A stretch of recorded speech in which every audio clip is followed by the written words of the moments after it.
Hello guys, this is our accounts video. First video में हमने देखा था कि कॉस्ट अकाउंटिंग क्या होती है, उसके टाइप्स क्या होते हैं, उसके ऑब्जेक्टिव्स क्या होते हैं।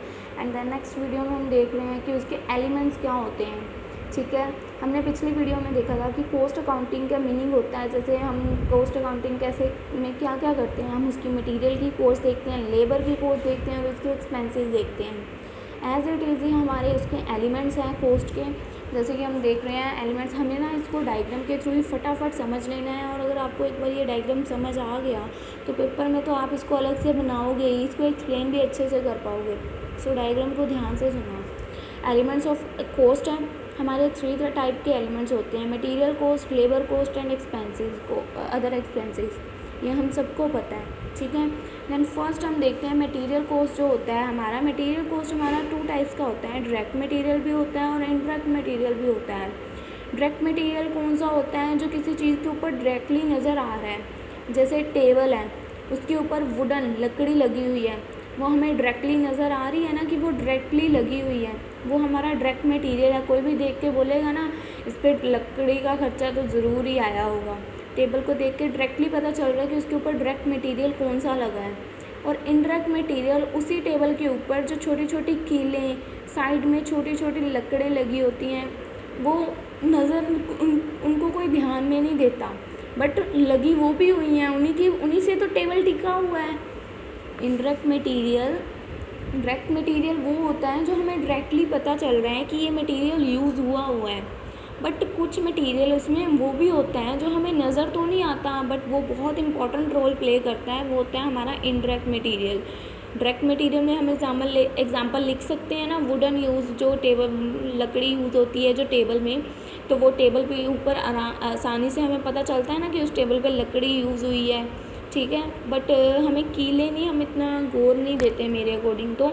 बाकी आप अगर आपको कोई और सफिशेंट एग्जांपल लगती है तो आप वो भी लिख सकते हैं। देन नेक्स्ट हमारी आती है लेबर कॉस्ट।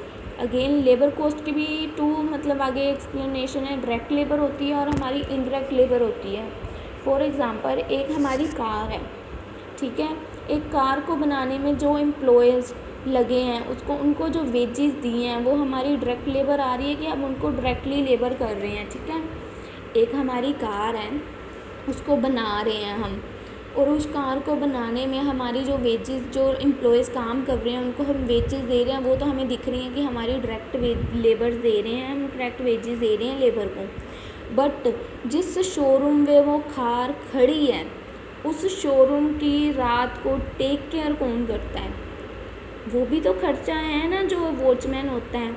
बट वो हमें डायरेक्टली दिखता है खर्चा, हमें कार है, कार से रिलेटेड खर्चे दिख रहे हैं, इसको कितने एम्प्लॉयज़ ने बनाया, ये हमारे डायरेक्ट खर्चे हो गए। बट ये इनडायरेक्ट खर्चे हैं, जिस शोरूम में पड़ी है वो, वहाँ उसके अकॉर्डिंग, कार के अकॉर्डिंग, मतलब अगर इंजन वगैरह गर्म होता है कई बारी तो उसके अकॉर्डिंग टेम्परेचर वगैरह सेट किया होता है, वहाँ पे उसकी सेफ्टी के लिए एक वॉचमैन रखा होता है उस पूरी मतलब शोकेस के लिए। तो सारा मतलब वो इनडायरेक्ट खर्चा होता है, बट वॉचमैन को हमने सैलरी तो देनी होती है ना, वो इनडायरेक्ट लेबर होती है क्योंकि इसी के लिए रखा हुआ है। कार में एम्प्लॉयज़ हैं, उनकी वेजेस हमें दिख रही हैं, पर वॉचमैन की वेजेस हमें नहीं पता चल रही, that is indirect labour. Then expenses, direct expenses and indirect expenses. हमें सबको पता है डायरेक्ट एक्सपेंसेस कौन कौन से होते हैं और इनडायरेक्ट एक्सपेंसेस कौन कौन से होते हैं। डायरेक्ट एक्सपेंसेस वो होते हैं जो डायरेक्टली पे किए जाते हैं, हमें पता ही नहीं चलते। जैसे अब इसमें एग्जांपल ले लो, एक कोई भी चीज़ है, कोई प्रोडक्ट ख़रीदने जा रहे हैं हम, ठीक है, कोई प्रोडक्ट ख़रीदने जा रहे हैं हम, तो हमें बिल मिल रहा है उसके ऊपर, तो हमें पता चल रहा है ना, बिल में लिखा आता है ना नीचे टैक्स, हम इतना टैक्स पे कर रहे हैं, इतने डायरेक्टली एक्सपेंसेस पे कर रहे हैं। इनडायरेक्ट एक्सपेंसेस क्या होते हैं? जो इनडायरेक्ट एक्सपेंसेस कौन से होते हैं? जो इनडायरेक्टली होते हैं, मतलब हमें पता ही नहीं चलता बट वो हमारे एक्सपेंस होते हैं, दैट इज़ हमारे इनडायरेक्ट एक्सपेंसेस होते हैं। और गाइस आगे एक देखने वाली चीज़ है, हमारे कौन कौन से थे? Material, labour and expenses. इसमें हमारा direct material, indirect material, direct labour, direct expenses, indirect expenses. Then हमारे जो इनमें से इनडायरेक्ट वाले हैं, इनडायरेक्ट वाले तीनों ही, indirect material, indirect labour and indirect expenses, इन तीनों को मिला के हमारा बनता है overheads. Indirect material, indirect labour and indirect expenses को मिला के हमारा बनता है ओवरहेड। ओवरहेड क्या होते हैं? ये हमारे सारे एक्सपेंसेस ही होते हैं जो हमारे मटेरियल पे लगते हैं, लेबर पे लगते हैं, एक्सपेंसेस पे लगते हैं, होते हैं इनडायरेक्ट है, हमें पता नहीं चलते, मतलब कोई देख के बता नहीं सकता कि ये खर्चे हुए हैं, बट वो होते हैं। तो ओवरहेड मतलब क्या होता है कि हमारे जितने भी खर्चे हैं हमने उनको एक अलग अलग अपना हेड दे दिया, एक उनका हेड बना दिया कि इस खर्चे का ये हेड है। ओवरहेड में हमने आगे 3 हेड्स बनाए हैं। एक होता है फैक्ट्री ओवरहेड, एक बना दिया हमने ऑफिस ओवरहेड, एक बना दिया हमने सेलिंग ओवरहेड।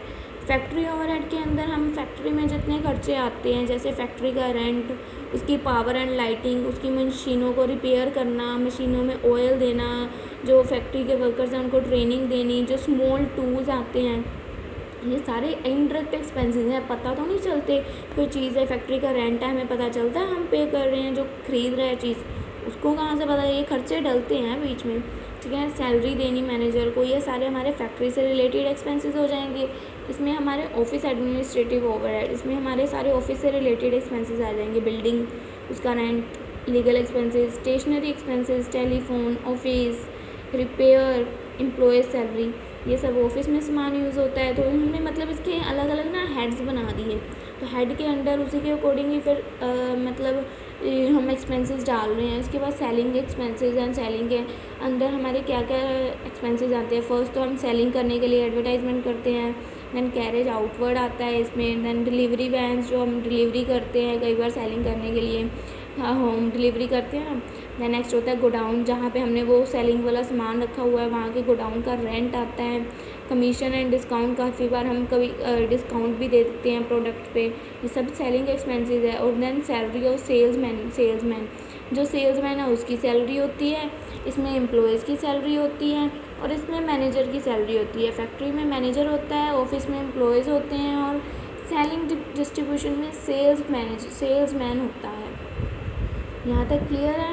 ये जो इनडायरेक्ट तीनों हैं ये मिलके बनते हैं ओवरहेड। अब बचे कौन से?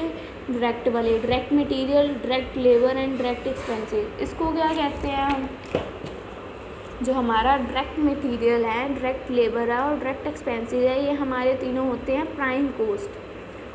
जहाँ तक मुझे पता है हम सब ने इसके सम्स भी सॉल्व किए हुए होंगे इस चैप्टर के, तो हमें पता होगा कि इन तीनों को जोड़ के हमारी बनती है प्राइम कॉस्ट, इन तीनों को जोड़ के बनते हैं हमारे ओवरहेड्स। इसी से रिलेटेड हमारे ऑलमोस्ट सारे सम्स हैं। आई होप थोड़े थोड़े एलिमेंट्स क्लियर हुए हैं कि हम इसमें कुछ पेपर में अगर आए तो शॉर्ट में लिख सकते हैं। हमें थोड़ा बहुत हिंट है, हम एक डायग्राम एक्सप्लेन बनाएंगे और उसके एक एक पॉइंट को उठा के अलग से एक्सप्लेन करेंगे एग्ज़ाम में। ओके।